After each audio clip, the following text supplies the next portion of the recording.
અરવલ્લીના માલપુરમાં જમ્મુ કાશ્મીરમાં નરસાહના વિરોધમાં શ્રદ્ધાંજલિ કાર્યક્રમ યોજાયો હતો। જમ્મુ કાશ્મીરમાં અનંતનાગ જિલ્લાના પહેલગામ નજીક થયેલા આતંકવાદી હુમલામાં 28 નિર્દોષ લોકોના મૃત્યુના વિરોધમાં આજે અરવલ્લી જિલ્લાના માલપુર 4 રસ્તા ખાતે હિન્દુ સંગઠનો દ્વારા શ્રદ્ધાંજલિ કાર્યક્રમ યોજાયો હતો।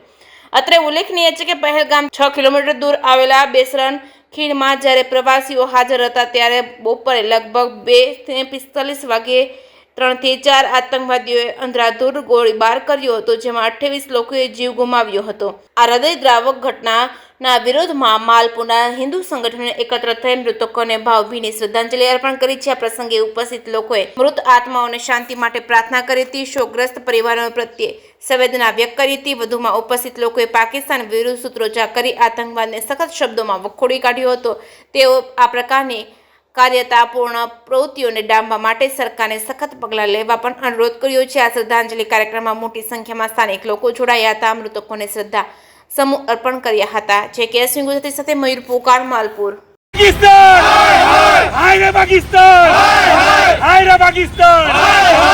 આપણા હિન્દુઓની હત્યા થઈ છે, એમના માટે આપણે સૌ માલપુર સમાજ, સનાતન સમાજ વતી એમની આત્માને શાંતિ મળે એ માટે સૌ શ્રદ્ધાંજલિ પાઠવી।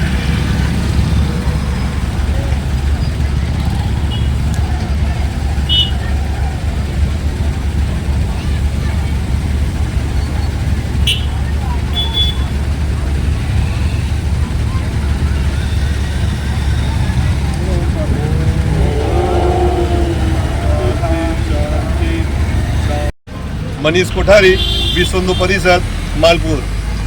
जम्मू काश्मीर में जो आतंकवादी हुमलो कर्यो छे, जम्मू काश्मीर में पहलगाम में जो आतंकवादी हुमलो कर्यो छे, जे हिंदुओने नाम पूछी जे मारवामां आव्या छे ए निंदनीय छे अने अमे समग्र विश्व हिंदू परिषद तरफथी अमे एनो विरोध प्रकट करीए छीए।